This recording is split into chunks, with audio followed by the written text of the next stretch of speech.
আসসালামু আলাইকুম। আজ আমি পটল আর আলু দিয়ে খুবই মজার একটি রেসিপি তৈরি করে দেখাবো।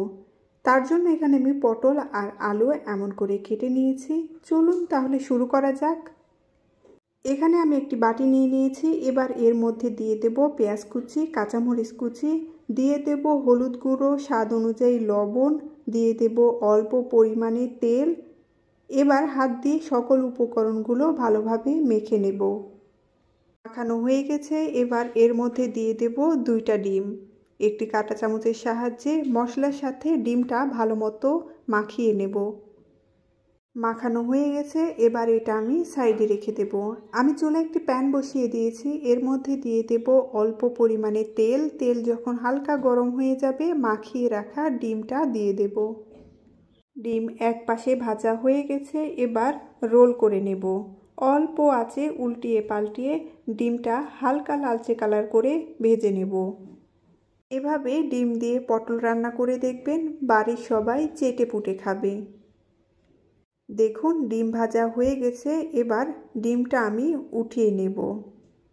এবার একই প্যানের মধ্যে দিয়ে দেব পেঁয়াজ কুচি, অল্প পরিমাণে গোটা জিরে।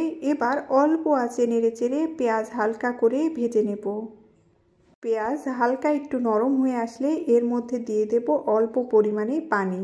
দিয়ে দেব আদা, রসুন, জিরে বাটা, হলুদ গুঁড়ো, মরিচের গুঁড়ো, স্বাদ অনুযায়ী লবণ। পানির সাথে মশলাটা ভালো মতো মিশিয়ে নেব। মশলাটা ভালো মতো কষিয়ে নিতে হবে, না হলে কিন্তু মশলার কাঁচা গন্ধ থেকে যাবে। দেখুন উপর দিয়ে তেল ছেড়ে দিয়েছে, মশলা কষানো হয়ে গেছে। এবার এর মধ্যে কেটে রাখা পটল আলুগুলো দিয়ে দেব। পটল আলু সেদ্ধ হওয়ার জন্য অল্প পরিমাণে পানি দিয়ে দেব। মশলার সাথে পটলটা ভালো মতো মিশিয়ে নেব। এবার ঢাকনা দিয়ে ঢেকে কিছুক্ষণের জন্য রান্না করে নেব। আমি কিছুক্ষণের জন্য রান্না করে নিয়েছি।